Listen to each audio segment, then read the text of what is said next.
Krishna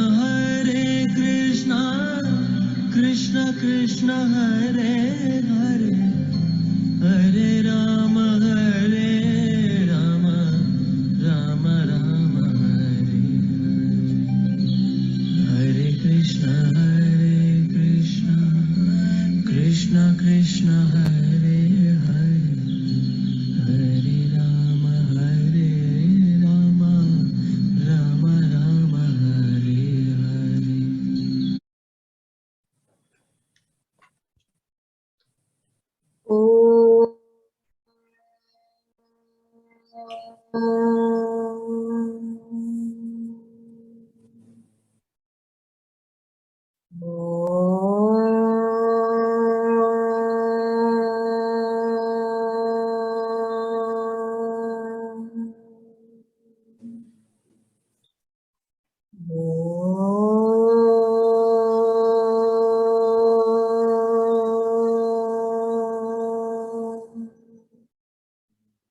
सहनाववतु सहनौ भुनक्तु सह वीर्यङ्करवावहै तेजस्विनावधीतमस्तु मा विद्विषावहै।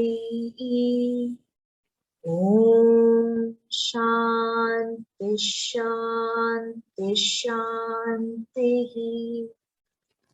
श्रीगीता स्नानम्। ॐ पार्थाय प्रतिबोधितां भगवता नारायणेन स्वयं व्यासेन ग्रथितां पुराणमुनिना मध्ये महाभारतम् अद्वैतामृतवर्षिणीं भगवतीम् अष्टादशाध्यायिनीम् अम्ब त्वामनुसन्दधामि भगवद्गीते भवद्वेषिणीम्। नमोऽस्तु ते व्यासविशालबुद्धे पुल्लारविन्दायतपत्रनेत्रा येन त्वया भारततैलपूर्णः प्रज्वालितो ज्ञानमयप्रदीपः प्रपन्नपारिजाताय स्तोत्रवैत्रेकपाणये ज्ञानमुद्राय कृष्णाय गीतामृतदुहे नमः। सर्वोपनिषदो गावो दोक्ता गोपालनन्दनः पार्थो वत्सः सुधीर्भोक्ता दुग्धं गीतामृतं महत्। वसुदेवसुतं देवं कंसचाणूरमर्दनं देवकी परमानन्दं कृष्णं वन्दे जगद्गुरुं। भीष्मद्रोणतटा जयद्रथजला गान्धारनीलोत्पला शल्यग्राहवती कृतेन वहनी कर्णेन वेलाकुला। अश्वत्थामविकर्णघोरमकरा दुर्योधनावर्तिनी सोत्तीर्णा खलु पाण्डवैरननदी कैवर्तककेशवः। पाराशर्यवचः सरोजममलं गीतार्थगन्धोत्कटं नानाख्यानककेसरं हरिकथा सम्बोधनाबोधितं। लोके सज्जनषट्परैरहरः पीयमानं मुदा भूयाद्भारतपङ्कजं कलिमला प्रध्वंसिन श्रेयसे। मूकं करोति वाचालं पङ्गुं लङ्घयति गिरिं यत्कृपातमहं वन्दे परमानन्दमाधवं। यं ब्रह्मा वरुणेन्द्ररुद्रमरुतः स्तुवन्ति दिव्यैस्तवैः वेदैः साङ्गपदक्रमोपनिषदैर्गायन्ति यं सामगाः। ध्यानावस्थिततद्गतेन मनसा पश्यन्ति यं योगिनो यस्यान्तं न विदुः सुरासुरगणा देवाय तस्मै नमः। देवाय तस्मै नमः। देवाय तस्मै नमः। Hari Om. So this is repeat satsang because the last week did not get recorded, and yeah, that's good. So we are able to revise. That's always good. So this will be the, I think, the last satsang, chapter 16, right? We'll complete chapter 16 with this. So Bhagavan had said that the people with Asuri Sampad are bound, and yet they think that they are free. This is because they know not what the actions are that ought to be done and the actions that are to be refrained from. They do not have the knowledge, or they do not have the discriminative capacity to distinguish between these two kinds of action. And neither purity nor right conduct and not even truth is found in such people. And thus Bhagavan had described them as nashtat manaha, or ruined souls, alpa buddhayaha, people of small intellect, jagato hitaha, enemies of this universe, kshayaya, for its destruction, working towards its destruction, and through destructive actions, ugra karmanaha. And how are they bound? Asha pasha shatair baddaha. Baddaha means bound. They are bound by countless chains. Shataihi. Shataihi means hundreds, and it implies countless in this context. Hundreds, countless chains they are bound by. And chains of what? Asha pasha. Chains of hope. Asha pasha is hope.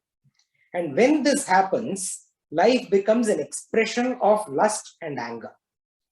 One desire after another that keeps continuing, and insatiable desires that essentially creates lust. And when such kind of lust or desires do not get fulfilled, then it turns into anger. Kama, Krodha, Parayanaha is what Bhagavan had said.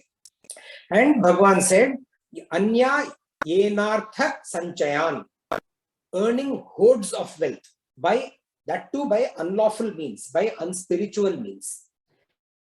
See, there is nothing wrong in earning wealth. There is nothing wrong in wealth by itself. And wealth is actually represented by Lakshmi. But Bhagavan is talking about Anya Yenartha Sanchayan, hoarding wealth, earning wealth through unspiritual, unlawful means, and then hoarding it. That is not correct. See, wealth, like we said, actually represented by Lakshmi. And the last two verses of Srimad Bhagavad Gita, we will see, it's a beautiful verse that Sanjay talks about. And Sanjay says that, and in a way, Sanjay represents all of us. Arjuna represents all of us as the seeker, as the learner.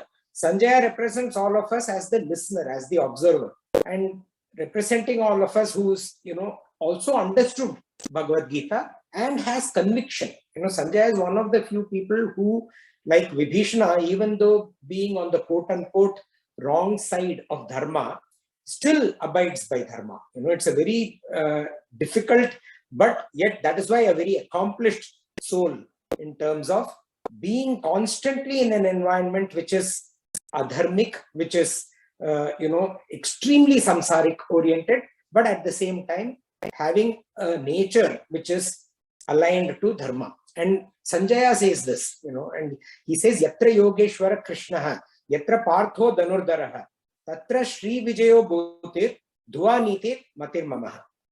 So it's a beautiful, beautiful verse. And he's saying that where there is spiritual vision in the form of Yogeshwara, Bhagavan himself laying out his vision in the Srimad Bhagavad Gita, right? And this is the last verse of the Bhagavad Gita. And Sanjaya says, Bhagavan Sri Krishna himself has laid out the vision for humanity to follow. And where such a vision of Sri Krishna, of Bhagavan is there in the form of Yogeshwara, and the readiness to act in the form of Dhanurdhara.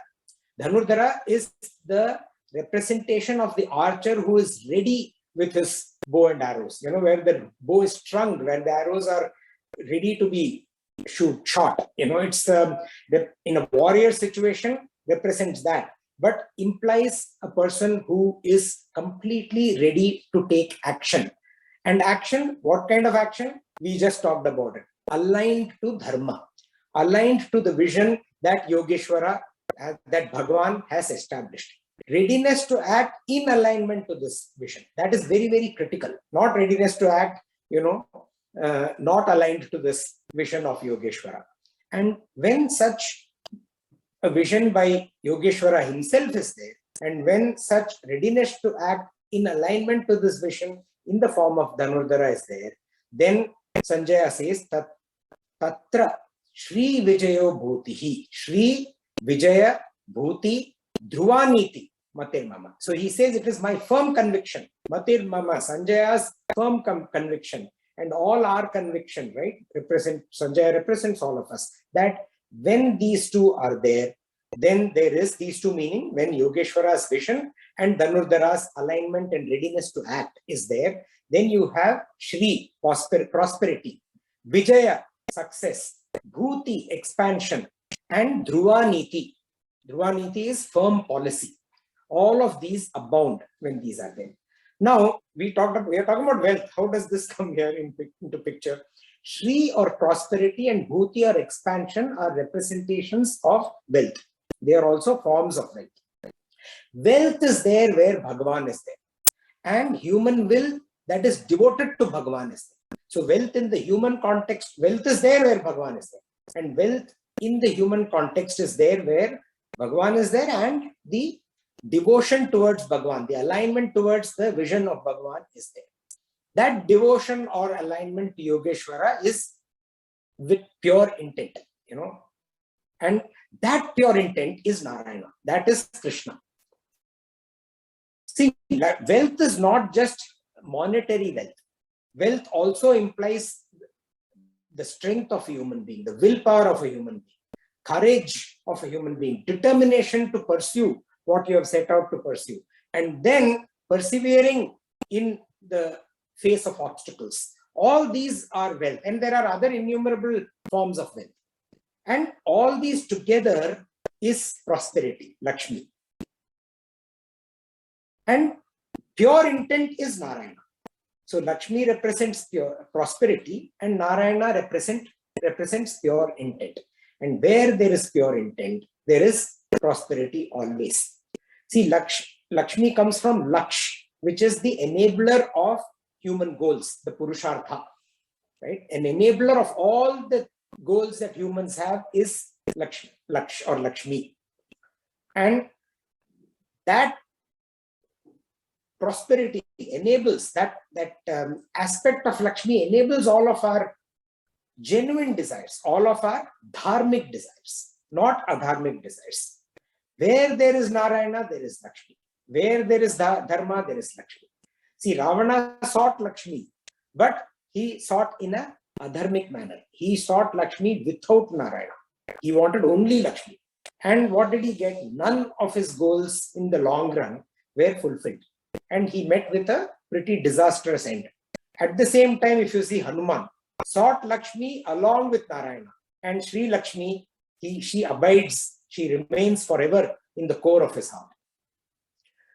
So Lakshmi along with Narayana is great. Lakshmi without Narayana is what Bhagavan says. And especially when you hoard, like Ravana, who locked up Sita.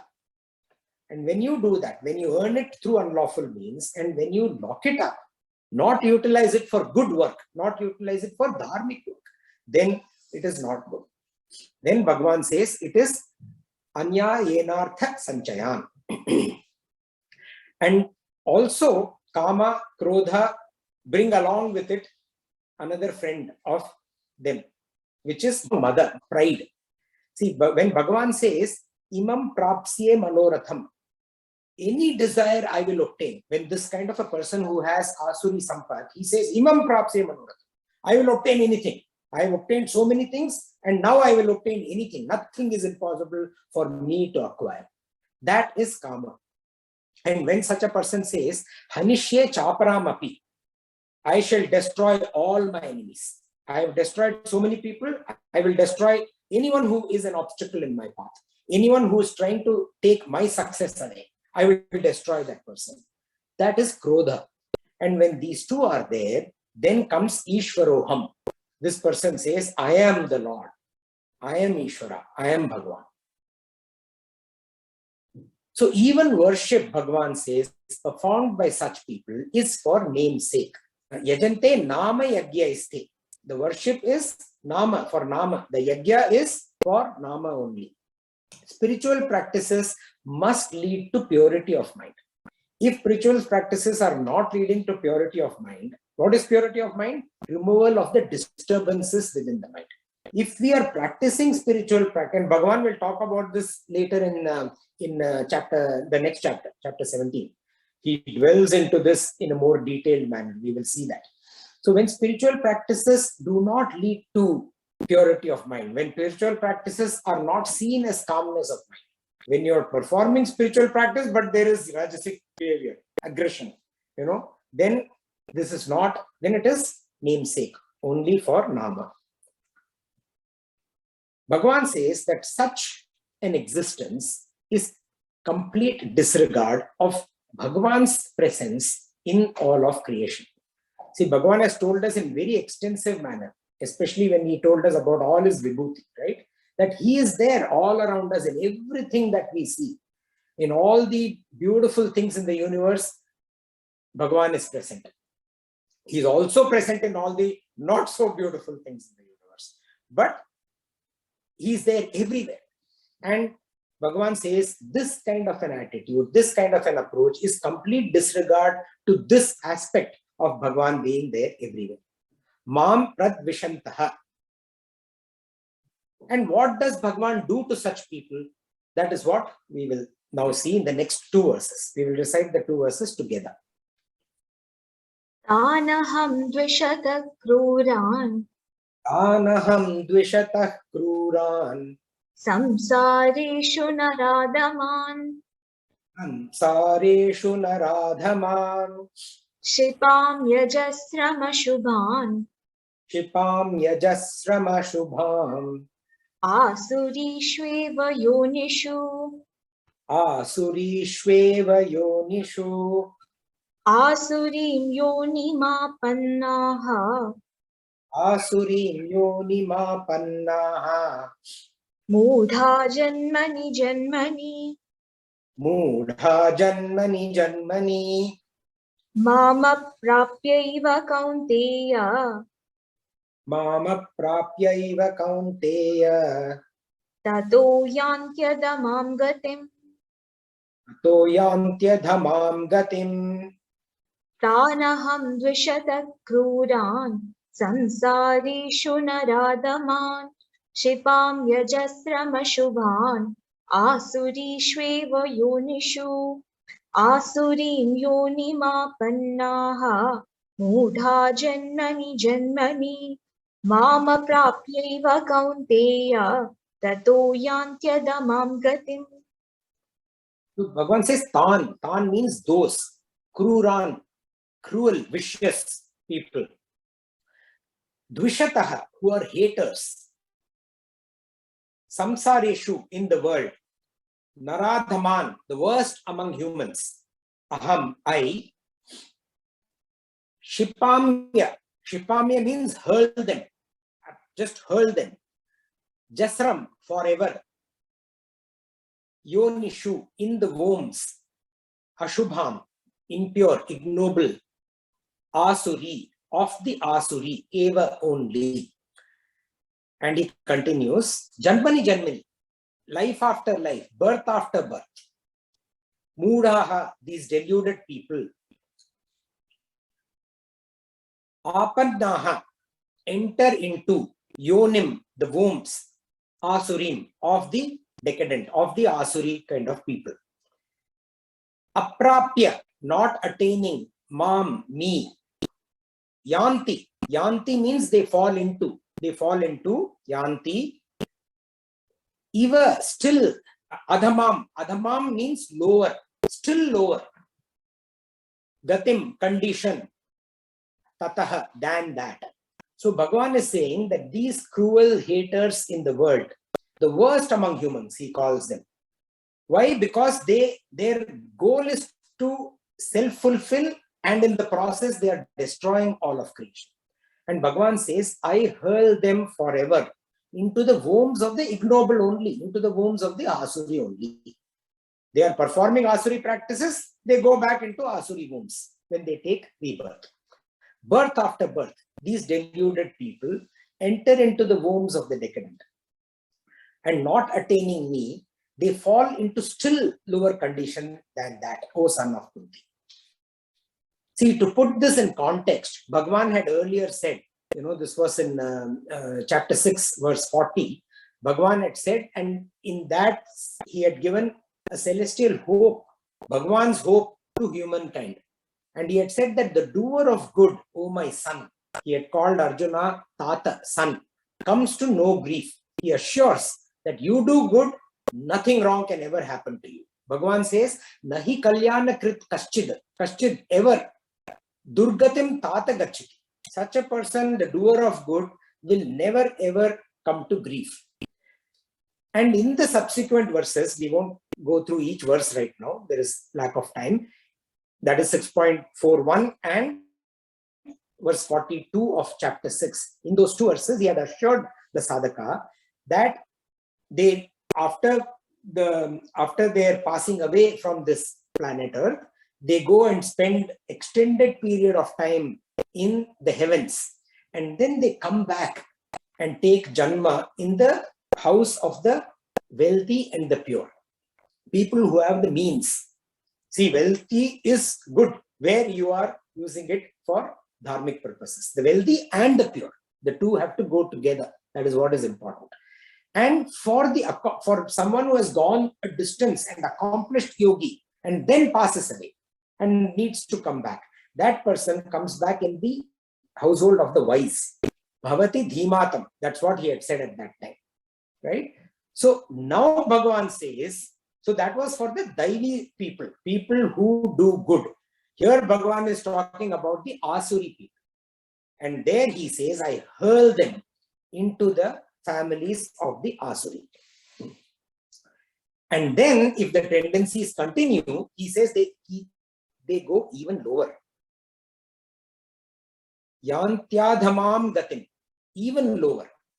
Like, for example, we saw the coronavirus. That's also a very low existence, but it is a living creature causing so much harm to the creation. So they go even lower, possibly even at that level. And Bhagavan says, I hurl. Does it mean that Bhagavan actually picked them up and hurled them, throw them? No. Here, as well as when he was talking about people taking rebirth in good society, good households, Bhagavan's reference is that he is identifying himself with the law of karma. We saw this earlier also, the law of destiny and the law of karma. Wrong actions lead to wrong tendencies. And these wrong or negative tendencies leads to lower result. Inappropriate fields of existence for the human being. So that is what he is referring to. He is identifying himself with the law of karma. Do right, right comes. Do wrong, wrong comes. Not as punishment, as a consequence of our own karma. Bhagavan is neither partial nor is he impartial. He is not picking up the Asuri and hurling them. He is not nicely holding, like a small little baby, and taking them nicely, softly to a lotus petal. He doesn't do that, right? He is just pointing out that the nature of a human being's action determines the nature of the outcome. And my Guruji, he has this very nice verse when he talks about this. He says, Ihaiva narakau vyade chikitsam na karotiyaha gatva niraushadham sthanam sarujah king karishyati. So in this human birth, Ihaiva, in this birth itself, narakau vyade, there is this vyadi, what is vyadi called? This disease of naraka, this disease of hell, chikitsam, there is availability of the treatment for this disease in this world itself. But nakaroti, if you don't take that treatment, then what can be done? then you reach an embodiment where there is no treatment available. See, for human, we saw this earlier also, the human birth is a privileged birth. You can work on yourself through agami karma. We may be a product of the past, but our future is the product of our past and our current actions, which are agami karma. But the future of an animal is not the product of its current actions, to an extent, but to a very less extent. So in the lower births, the facility to treat this disturbance is not there. So the facility to treat the disturbance is available only in a few places. And if you don't avail of it, what do? If one has liver cirrhosis, then one goes to the facility that can treat it, which is a hospital, goes to a doctor. But on the contrary, if this person goes to a bar, kim karishyati, what can be done? So it is up to us to improve, to get better. Krishna now shows the way to a person who is diabolically fallen, to the Asuri Sampad people. And he shows them the way. See, we should not think that people who are Asuri Sampad, I hurl them again and again into wombs of the Asuri. So are they doomed forever? No. Bhagavan says that is not the case. Even such people can rise up. There is nothing called perpetual hell in Sanatana Dharma. You may fall, but it is up to you to rise. Like they say in the corporate world, fall, but then get up and continue running, right? So Bhagavan says, even the fallen can rise. Earlier, Bhagavan had identified three, and how do you rise? See, earlier, Bhagavan had identified three core Daivi Sampad that you catch hold of, that you do not let go. When you are born into a divine environment, you catch hold of these possessions and do not let go of them at all. Daya, Dana, Damaha. And grasping these, you are able to get the other Sampat also. When you acquire a few, you acquire the others. And we saw, I also used a corporate world example, culture and all of that, right? So and Bhagavan says, grasp these: compassion, charity, and self-control. Similarly, how do the Asuri people rise up? They have to let go. They have to discard. And Bhagavan gives three aspects or three things that you must discard. And if you discard these, then you start moving upwards. Let us see what these are.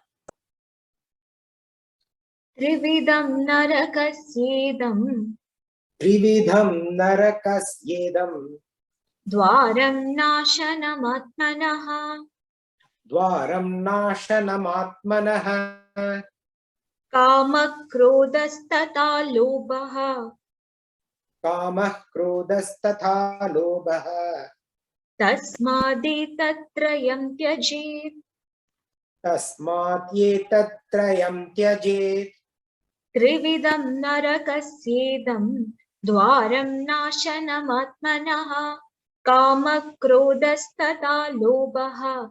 Tasmadetatrayam tyajet. Idam, these. Trividham, three. Dwaram, gateways.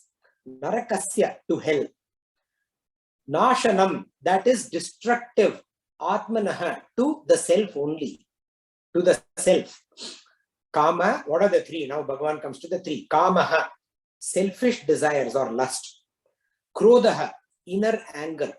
Tatha, and also Lobaha, greed. And Bhagavan says, Tasmad, therefore, Tyajet. Tyajet means abandon, let go. Etat, these, Trayam, three. These three gateways to hell, Bhagavan calls them gateways to hell. That is destructive to the self. Lust or selfish desires, inner anger, and greed. Abandon these three. Narakasya, Bhagavan says, Narakasya, to hell. Hell is a condition we have seen so many times that is created by a disturbed mind. Hell is also the destination reached by a disturbed mind. So condition which is existing in a disturbed mind is hell, and the condition that is reached by a disturbed mind is also hell, which is the state of peacelessness. Whether it is in this life or in the next life, this is the state which is called hell. Or in between also. in between this life and that life. That disturbed mind, wherever it is existing, that is hell. So hell is not some place where, there is a room, dark room, there is boiling oil and Bhagavan hurls you into the, no. Whichever state the conditioned, disturbed mind is existing, that state is hell. So Akbar asked Birbal, these Akbar Birbal stories are like really fascinating. Akbar asked Birbal if there was hell. And Birbal says, oh Jahanpana, I will give you the answer tomorrow. Immediately after our meditation session, I will give you the answer. Normally, their meditation session lasts for an hour. And the next morning, after 1 hour of meditation, Akbar opened his eyes to see Birbal continuing to meditate. And he waited for some time patiently. But Birbal just went on and on and on. He kept meditating. And Akbar got a little irritated, a little impatient. He's thinking, what's going on? We have work. I have my work as an emperor. He has his work as my courtier. And, there's so much to do. And he also has to give me the answer. He told me that he will do this after whether there is hell or not after this session. So he says Birbal, and Birbal is quiet, continuing to meditate. Akbar waits for some time, he's getting restless because of all the work that is. He says, Birbal, a louder voice. Birbal continues. After some time, Akbar yells, Birbal, wake up, you have to answer. Birbal opens his eyes and he says, you fool, can't you see that I'm meditating? And Akbar is like, what? This guy is yelling at me? What's wrong with him? He gets angry. And Birbal says, don't you understand, that you should not disturb someone who is on meditation. And Akbar is now flushing, his face is red. And Birbal continues, you call yourself you're an emperor, you stupid fellow. You don't even know that you should not. And by now Akbar is trembling. This guy who is my person, and he's behaving like this with me, he reaches out to his sword.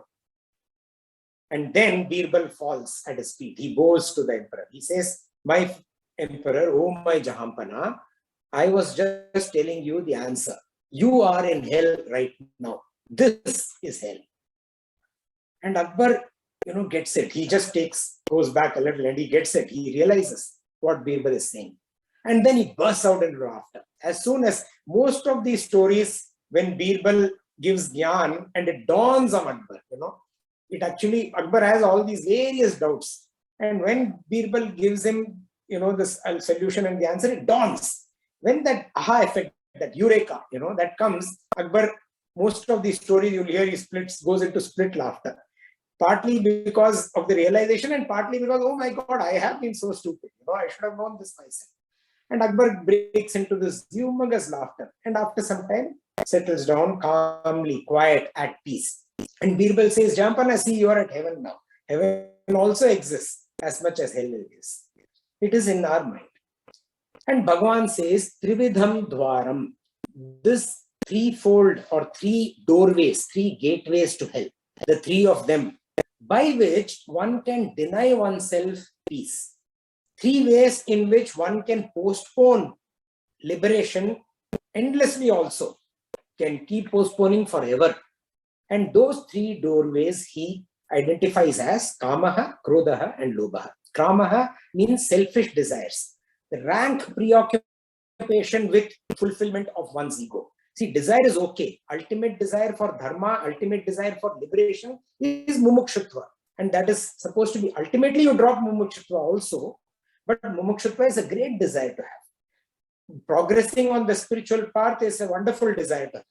But selfish desires which turn into rank preoccupation of fulfillment of the ego, that is kama. Lust.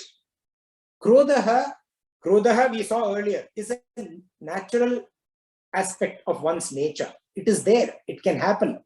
But dwelling in anger, letting it seep in, keeping it inside, retaining it inside, let it fester inside, taking recourse to it again and again. So it is festering and you keep dipping into it.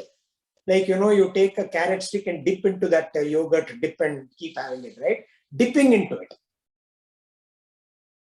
So dipping in, that is Krodaha. Keeping it inside and dipping into it.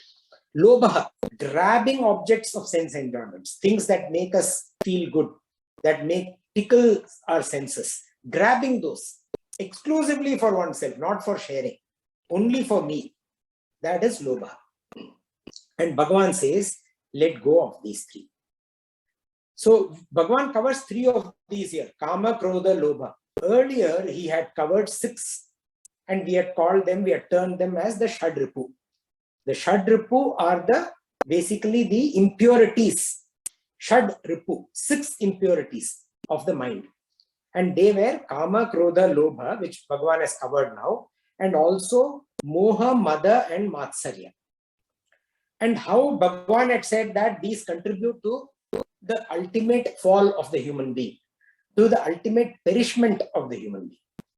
And that was in chapter 2, in the very beginning. And Bhagavan had said, Dhyayato Vishayan Pumsaha Sangasteshopajayate Sangat Sanjayate Kamaha Kamat Krodho Bijayate Krodhat Bhavati Sammohaha Sammohat Smriti Vibhramaha Smriti Bhramshat Buddhinashaha Buddhinashat Pranashyati. And this was the ladder of fall, what we termed as the ladder of fall. So it starts with a person constantly thinking about object world. And when you're constantly thinking of something, if I'm constantly thinking of the coffee that I'm going to have, attachment to that coffee arises. And then one starts putting value to that object and the outcome that it would bring. So that coffee gains value in my mind, and I start thinking about that pleasure, that taste that I'm going to get, the feeling of, say, lack of sleep, or that more alert feeling that I'm going to get. You start putting value into the object and also thinking about the outcome that object will bring. And from this attachment, desire is born. And desire is the fastest growing creeper in the world. That is why a good karma becomes the bad karma also. And from desire arises anger at a very fast clip again. From anger, Bhagavan says, comes delusion. From moha, from delusion comes loss of memory. From loss of memory leads to destruction of discriminative capacity of buddhi. And this destruction of discrimination leads to perishment. So Vishaya Dhyana, or thinking of objects, like I put a chart in my notes, you can go through it, right? That leads to Sangha, which is attachment to the object, the propensity to seek pleasure. That leads to Kama, or desire, this preoccupation with what you want, this thing of I want. Not just the wanting, the preoccupation with it. And then Kama has two results. One result is when it gets fulfilled. When Kama gets fulfilled, it leads to Lobha. Lobha means greed. When Kama does not get fulfilled, it leads to frustration and finally to anger, Krodha. When Lobha gets fulfilled, it leads to Madha. Madha is pride. So, you keep getting your desire again and again and again, you keep getting prouder and prouder and prouder, Madha. And when Lobha or greed does not get fulfilled, it leads to Matsarya, jealousy. Because there are other people whose Lobha is getting fulfilled. You also had that same Lobha. So you see that, hey, that so-and-so's Lobha is getting fulfilled, mine is not. It leads to Matsarya, or jealousy. Now, Madha or pride and Matsarya or jealousy lead to Sammoha, delusion. Krodha also leads to Sammoha or delusion. And this delusion leads to Smriti Bhramsha. Smriti Bhramsha means loss of memory. Smriti Bhramsha leads to Buddhi Nasha, which is loss of discrimination, loss of clarity. And that leads to Pranashyati, perishment. First, the human goal, Parama Purushartha, perishes. Parama Purushartha is what? Seeking that core of happiness, that ultimate happiness. That goes away. Because this is ladder of fall. Where is happiness? It is a constantly disturbed mind. There is no happiness in that mind. And when there is no happiness in a person, when it is constantly disturbed human being, perishes ultimately. So now Bhagavan has given us 3 gates that we need to let go of. And all of these lead to delusion. Kama, Krodha, Lobha. Kamat bhavati sammoha, Krodhat bhavati sammoha, and Lobhat bhavati sammoha. And Bhagavan says, Tasma, therefore, Etat trayam tyajet. These three, tyajet, give up, abandon. Now he talks about what is the benefit of letting go of kama, krodha and lobha. That Bhagavan covers in the next verse.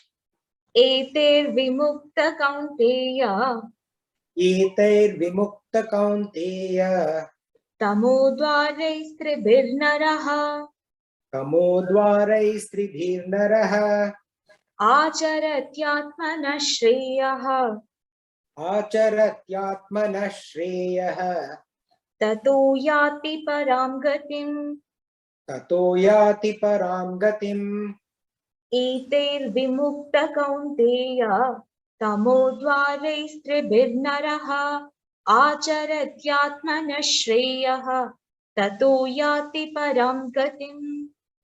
So Bhagavan says, Kaunteya, O son of Kunti. So Bhagavan, whenever he addresses Arjuna as Kaunteya, it's with affection. Son of Kunti. O Kaunteya, my cousin, my brother, he says with love. Naraha, a human who Vimuktaha is liberated. Etaihi, from these. Tribihi, three. Tamodvaraihi, gateways to darkness. Acharati, practices. Shreyaha, that which is good. Atmanaha, for oneself. Tataha, then. Yati, reaches. Param gatim, the supreme goal. O son of Kunti, a human being who is liberated from these three gates to darkness practices what is good for oneself and then reaches the supreme goal. Bhagavan says that for supreme liberation to come about, one needs to be liberated from these three gateways to darkness. He uses the term darkness here. Earlier he had used the term hell. Here he uses the term tamaha. Earlier naraka, now tamaha. Tama or dark. Tama represent darkness that comes from lack of knowledge or ignorance, which leads to disquiet within oneself. And those who are free from these three, they are able to indulge in practices that are good for oneself, the Atmanaha. And that then leads to ultimate liberation. So what are these quote-unquote practices that Bhagavan is referring to?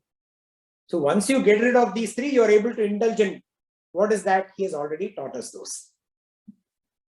Dhamma or self-control, daya or compassion, and dana or charity. So the three gateways to hell are kama. Kama means selfish desire. This is overcome by self-control, dhamma. Krodha is anger, dwelling in anger. That is overcome by daya, compassion. And lobha is grabbing objects for self-fulfillment, enjoyment, sensual enjoyment. That is overcome by giving away, dana. Instead of grabbing, you do the opposite. So this will be the sadhana for this chapter. So for every chapter, we identify sadhana. This is our sadhana. Sadhana means spiritual practice, what we should practice. So the sadhana for this chapter is this verse. Etair vimukta kaunteya, those who are free of these three gateways to darkness.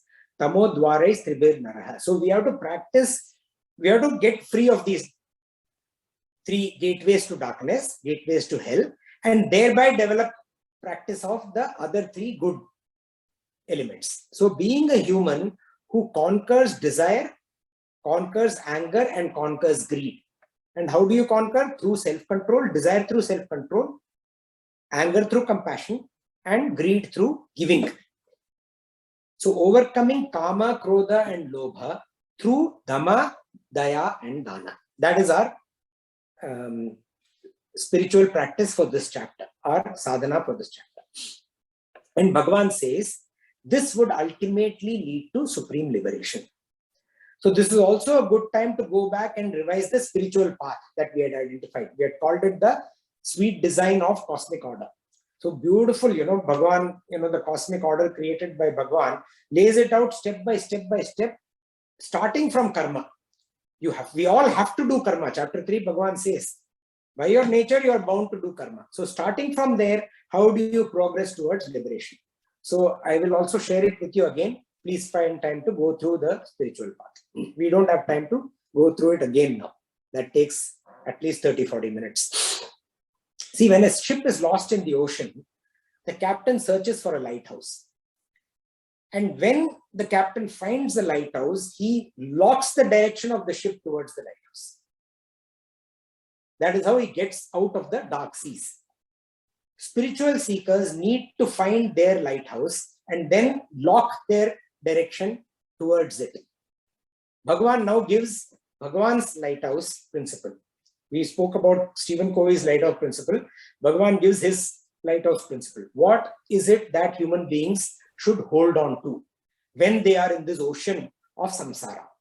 So when we are traversing this ocean of samsara, what do you hold on to? We'll do the next two verses together.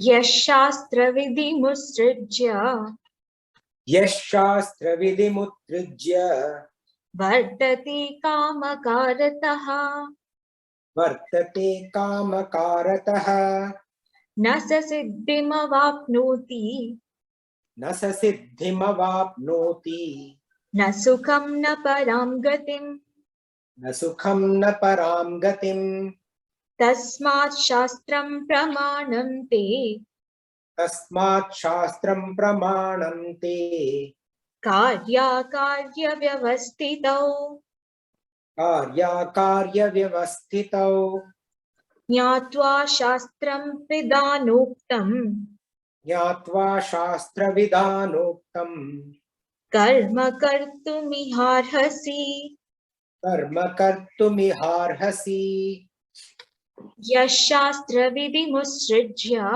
वर्तते कामकारतः न स सिद्धिमवाप्नोति न सुखं न परां गतिं तस्मात् शास्त्रं प्रमाणन्ते कार्याकार्यव्यवस्थितौ ज्ञात्वा शास्त्रविधानोक्तं कर्म कर्तुमिहार्हसि. Yah shastra utrijya. Yah, one who utrijya does not abide by. Shastra vidhim. Shastra vidhim, the teachings of the scriptures.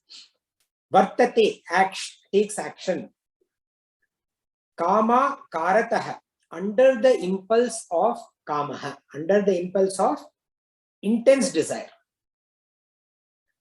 Saha, such a person, na, not, avapnoti, attains, siddhim, perfection. Not only that, does not, na, attain sukham, happiness, nor, na, param gatim, the supreme goal. And continuing, Bhagavan says, therefore, tasmat, let the shastram, scriptures, pramanam, be the authority, vyavasthithau, in determining, karya, what ought to be done and what ought not to be done. Karya, to do, akarya, not to do. Nyatva, having understood this, uktam, what is stated, vidhan uktam, vidhan, in the teachings, shastra, of the scriptures, arhasi, you should, kartum, perform, karma, actions, iha, here. One who does not abide by the teachings of the scriptures acts under the impulse of intense desires and attains neither perfection nor happiness nor the supreme goal. Therefore, let the scriptures be the authority in determining what ought to be done and what ought not to be done. And having understood what is stated in the scriptures, in the teachings of the scriptures, you should perform action in this world. Iha means in this world, here. So Bhagavan states clearly, categorically, that understanding what is stated in our shastras, what is stated in our scriptures, and performing actions in accordance with those statements is the lighthouse that one should hold on to. The function of the scriptures is to guide us. That is the duty of the scriptures. And to guide us to what? To perfection. to guide us to this ultimate, through perfection to ultimate liberation. The duty of the scriptures, the function of the scriptures is to lay down what ought to be done and what ought not to be done.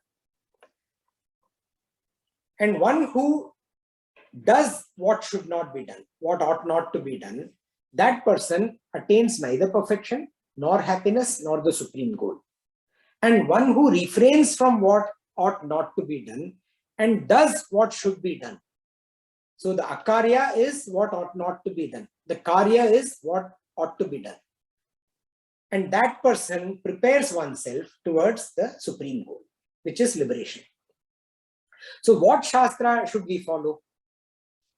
The question was put across to Sri Ramakrishna Paramahamsa.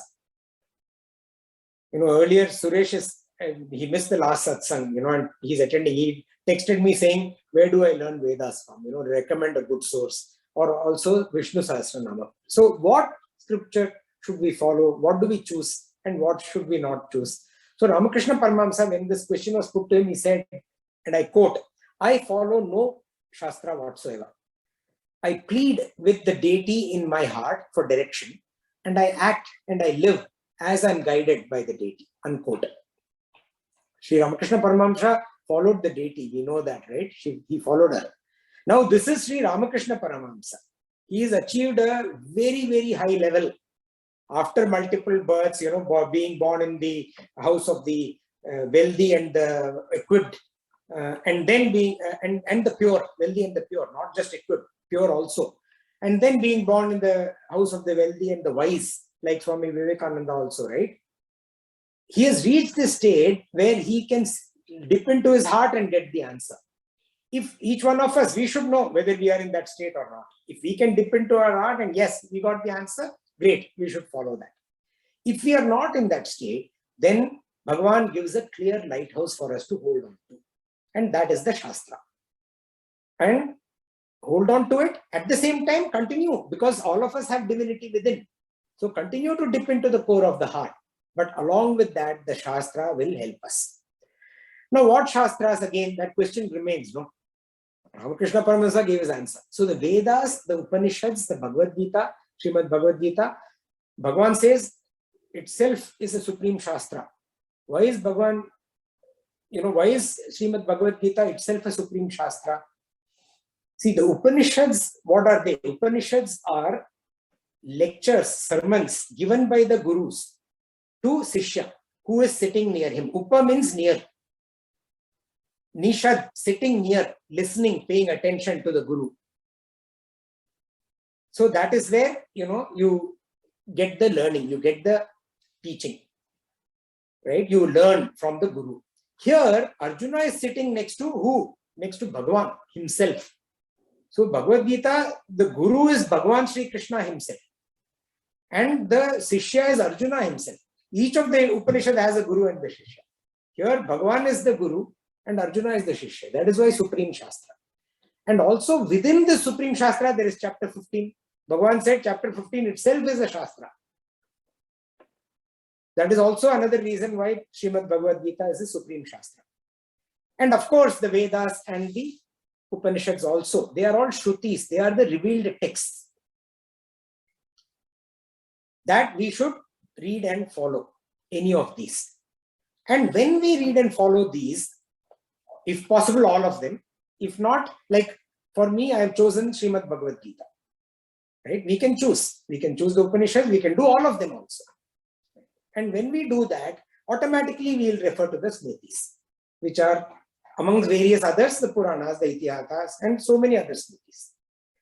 Bhagavad Gita to me is excellent, like when we recite the Gita Dhyanam, that is for us to be able to focus in the Satsang. That is why we recite the Srimad Gita Dhyanam.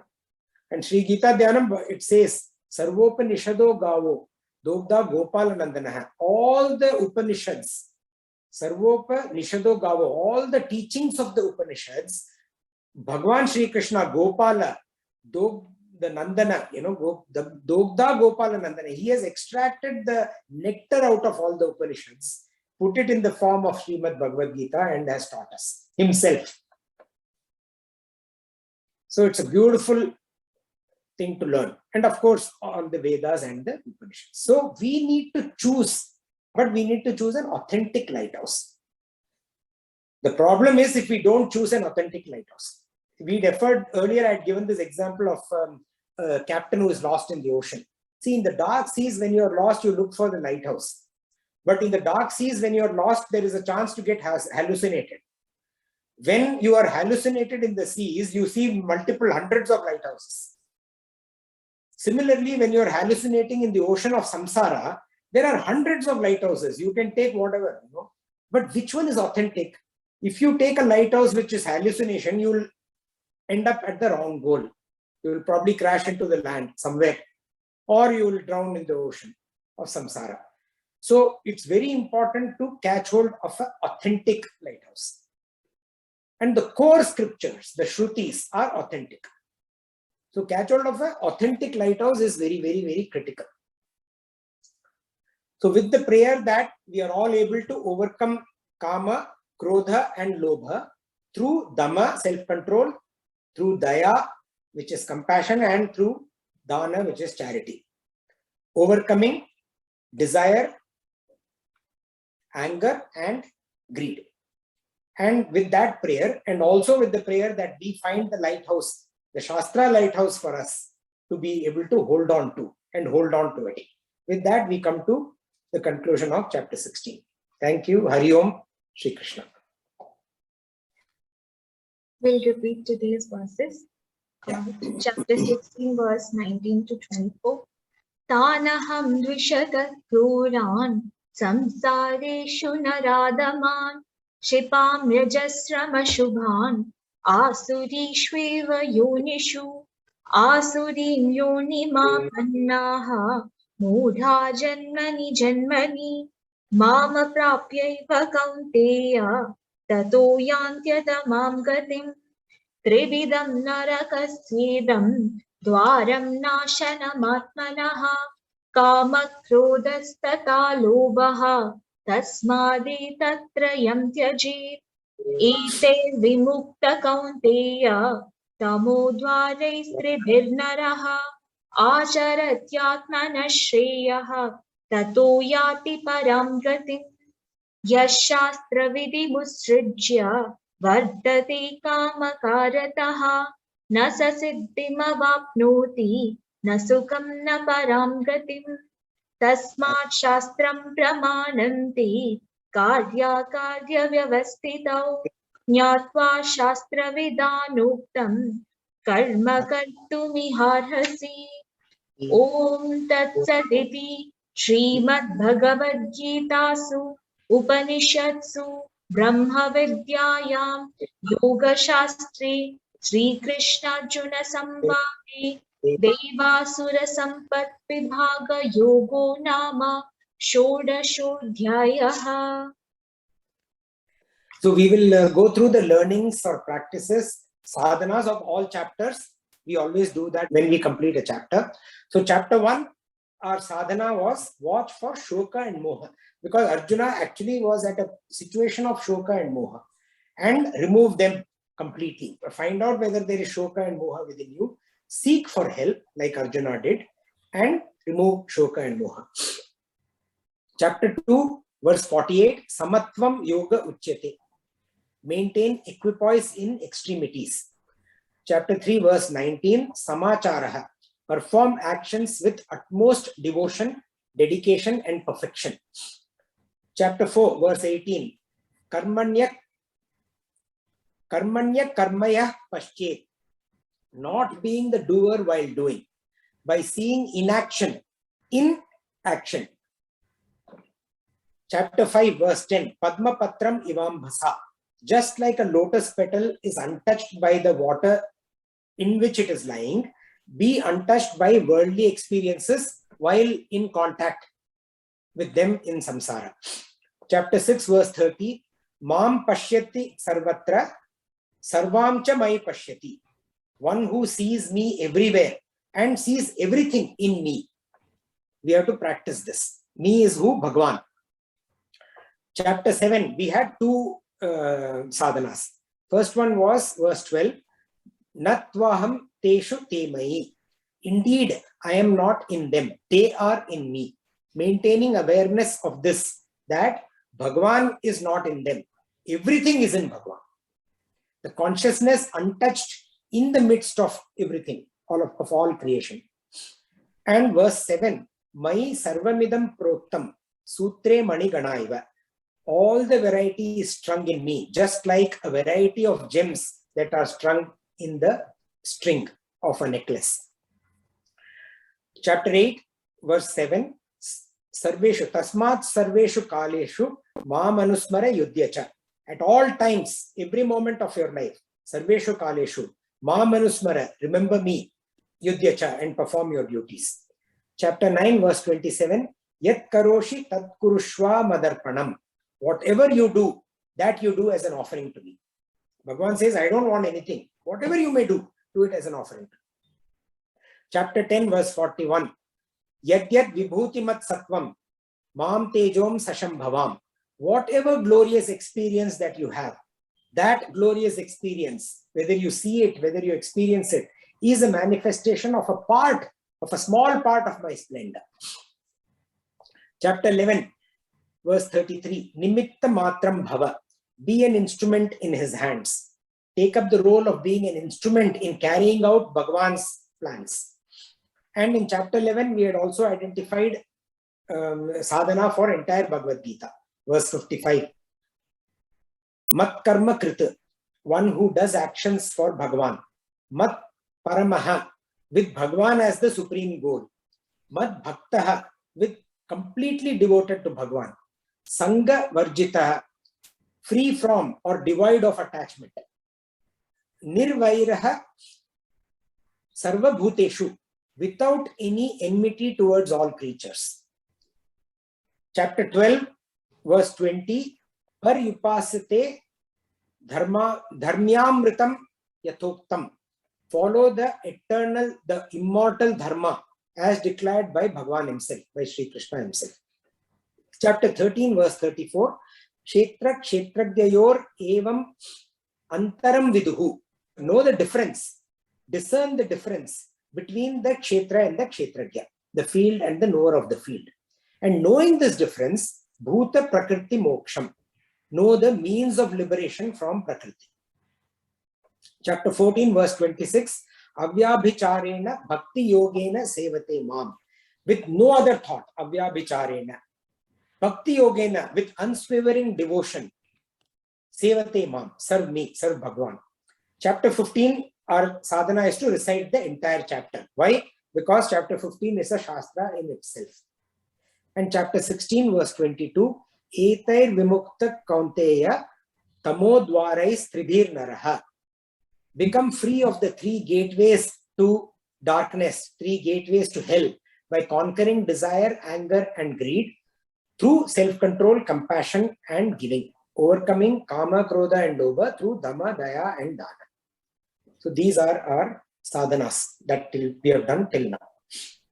Thank you. Hari Om. We will conclude.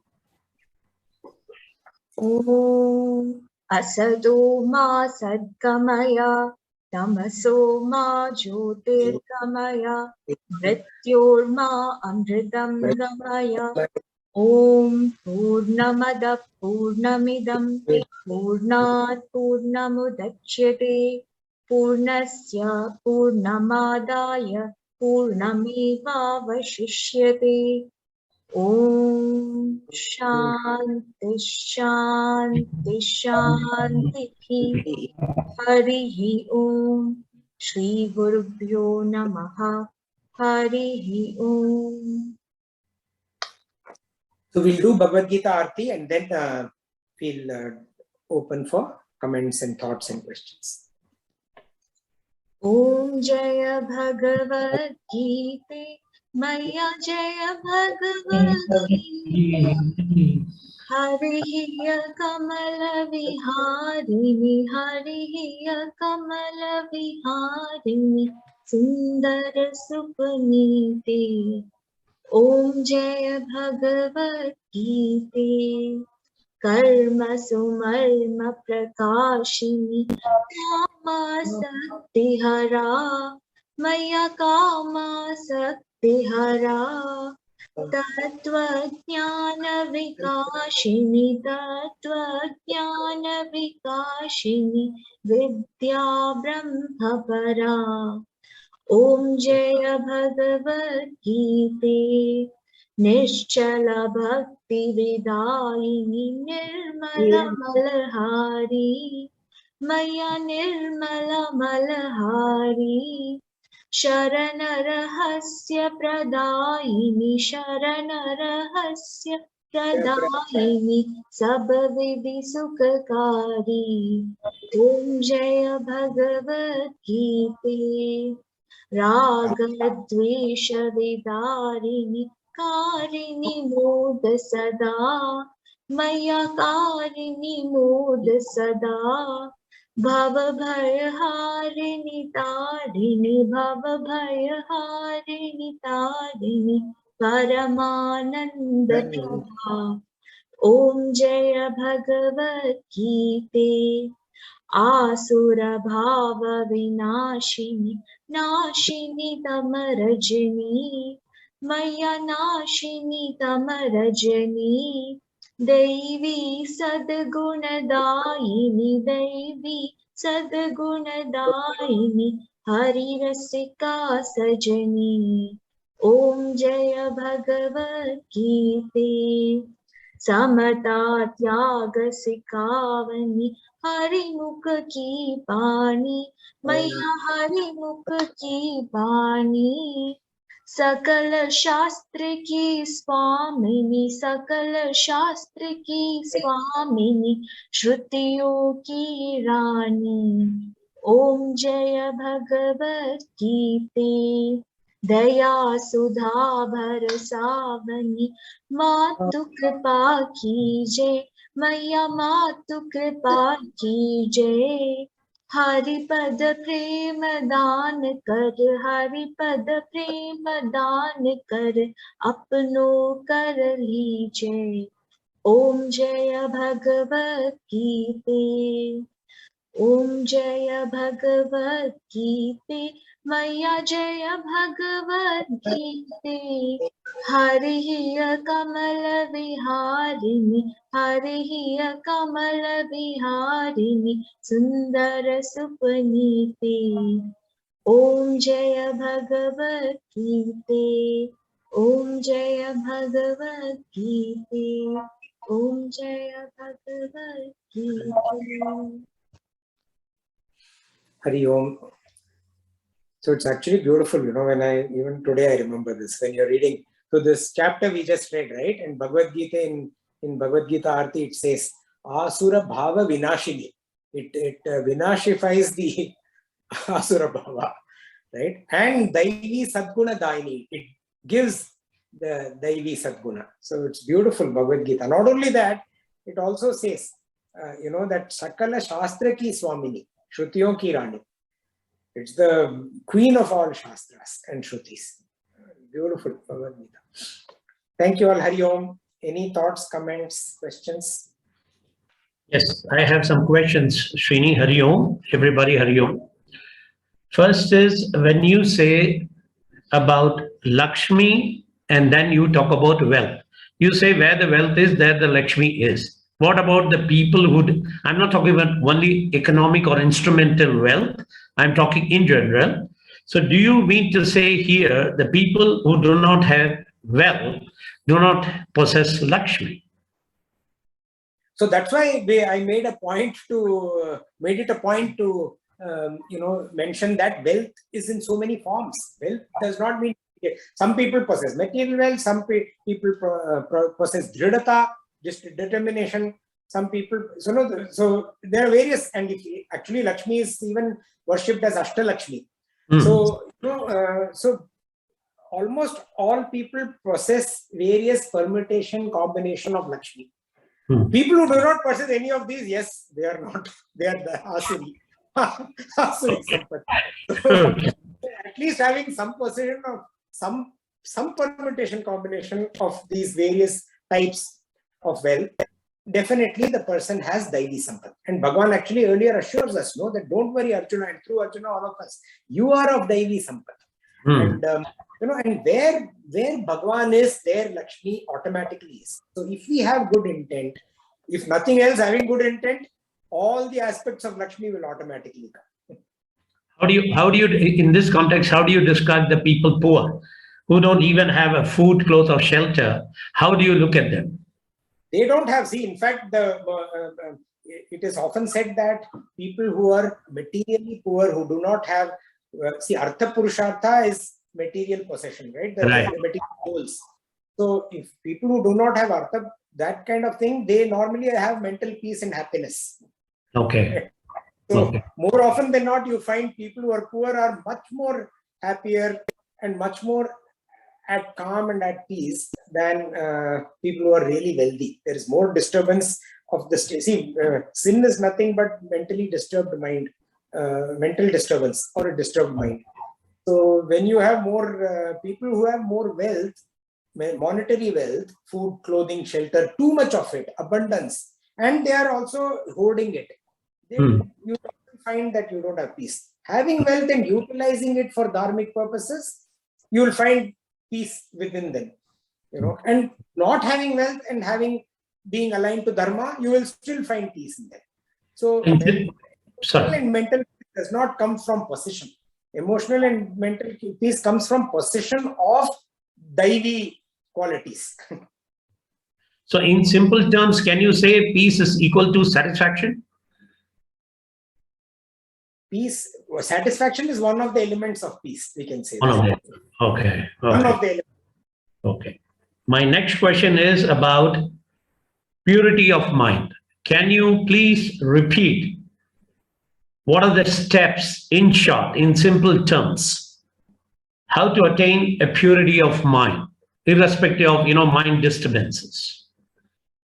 So the simple, in fact, that's why I said it will be great to go through the spiritual path again, where we cover this in detail. But no, so see the basic ways, and I really recommend people must start from the beginning. We will do that again. Okay. For example, has been pushing me to restart and start from the beginning and repeat Bhagavad Gita, which I am also inclined to do. But we must read from the beginning. See, Bhagavan says, karma all of us have to do. But karma when we do, just as karma, it creates a lot of stress.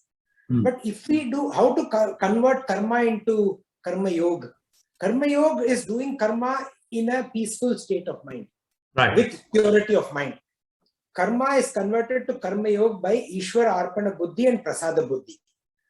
Dedicating all of our actions to Bhagavan, Ishwara Arpana, and receiving the results as his benevolence, as Prasada, with equanimity. Prasada means benevolence, Prasada also means equanimity, is Karma Yoga. So Karma Yoga leads to, ultimately leads to purity of the mind. My last question is... Karma Yoga leads to Chitta Shuddhi. Chitta Shuddhi is calm mind. Okay. So how do you see if you see the ladder of Paul that you can also see in the notes for clarity. When you let go of attachment, attachment leads to karma. When you let go of karma, how do you let go of karma? Through self-control. Dhamma, right? Then there is lobha, greed. How do you let go of greed? Through dana. How do you let go of krodha? Through compassion, daya. So for each of these, there is a method to let go. And when you let go of the shadripu, when the disturbances in the mind is gone, the mind is calm. Those are the steps. My last question of the day is, human beings are God created. We have been created by God, right? So when you talk about three things, that is lust, krodha, and greed. So this is already inculcated on human, and we have been created by God. When now in spirituality, you're trying to indicate that we should get out of this. My first question is, how did it take birth in us? 1 second, I'm just ready. Yeah. Okay, so how it comes through nature, comes as part of the nature. It is part of Prakriti. So we have actually read this earlier in detail. Very short answer, given that this is Q&A session, is that all of these are an inherent part of nature, inherent part of Prakriti. We come into this, the vasanas and the nature are part of creation.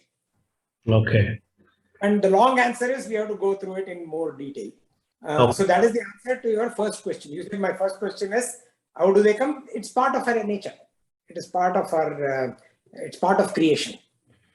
Okay. Part and parcel. Okay. Thank you. Hari Om.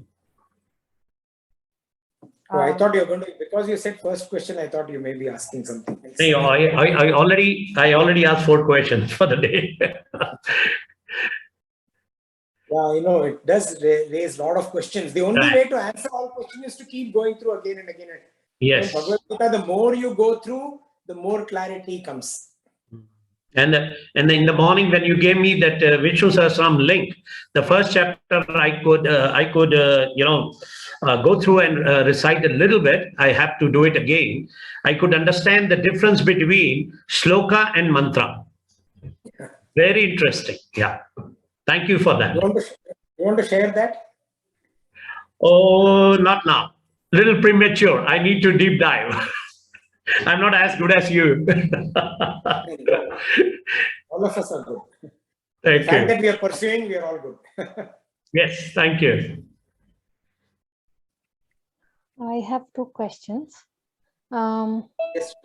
In one of these verses, you said, people with Asuri Sampad, they are bound by countless chains of Asha Pasha. So here, when you say, as in hope, when you say hope which is not aligned to Daivi Sampad, is that what it is? That's your question? In a way, a statement. Yeah. So that is why we actually, we continue to expand on this, right? When we say karma, see, Asha Pasha, chains of hope. Hope comes from where? Hope comes from desire, right? Desire can be of multiple types, but the desire where we, let it, where we get attached to it, where we are actually seeking it again and again and again, where we are holding it, all those elements which, for what? For selfish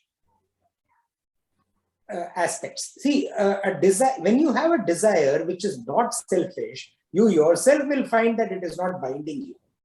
But when you have a desire which is selfish and you do not get it, then you get bound to it. Meaning you are trying again and again and again. There is irritation, there is restlessness, then there is anger, still if you don't get it. So these are signs of being bound.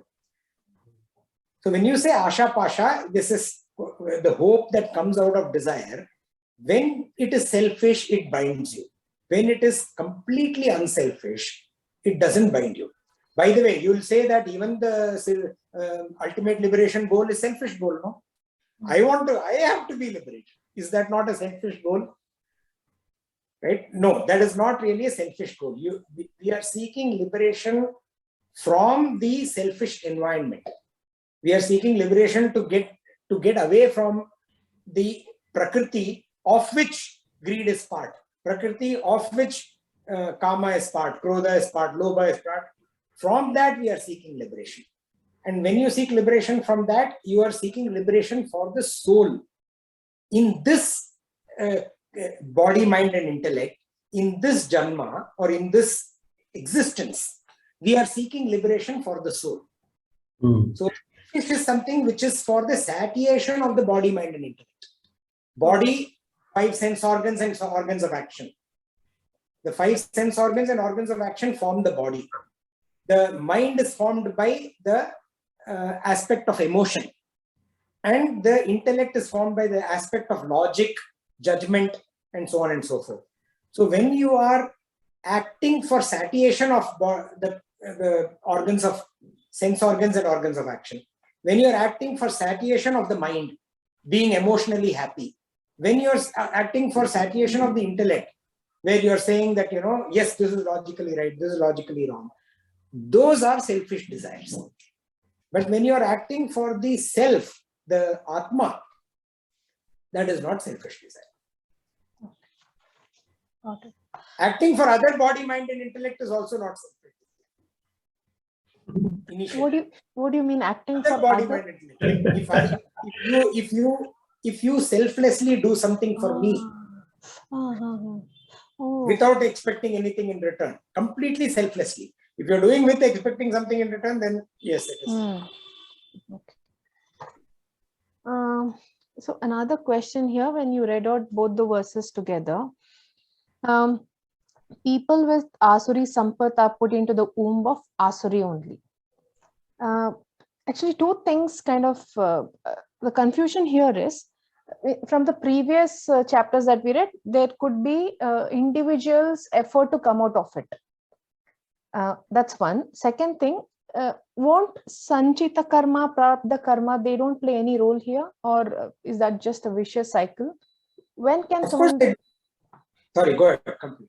So I wanted to know, though Asuri people are put into Asuri womb and the cycle goes on, there'll be some point of time they'll break out of it. For some people at least. Yes. So when is that? And what is the role of Sanchita and Prarabdha Karma here? So see, Bhagavan gives an answer to your question in this chapter, no, where he says that, so this Agami Karma, what you do today, if that is aligned towards the good, if that is aligned towards the Dharma, so even the most fallen people can rise. That is where Bhagavan touched upon this answer to this question of yours, where he gave us a solution where even those who are completely the vicious amongst human beings, even that human being is not in perpetual hell. You can come out. How do you come out? You come out through letting go of what? Of Kama, Krodha, Lobha.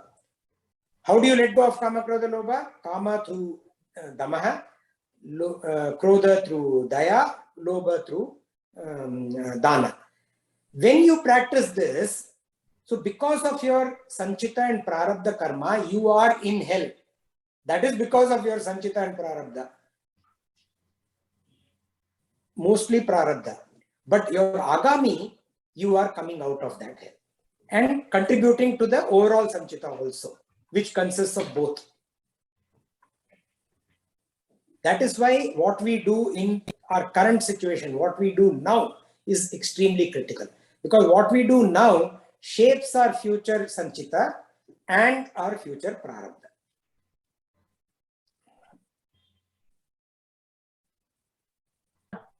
Thank you. Thank you. Thank you, Chini. Any other thoughts, comments, questions?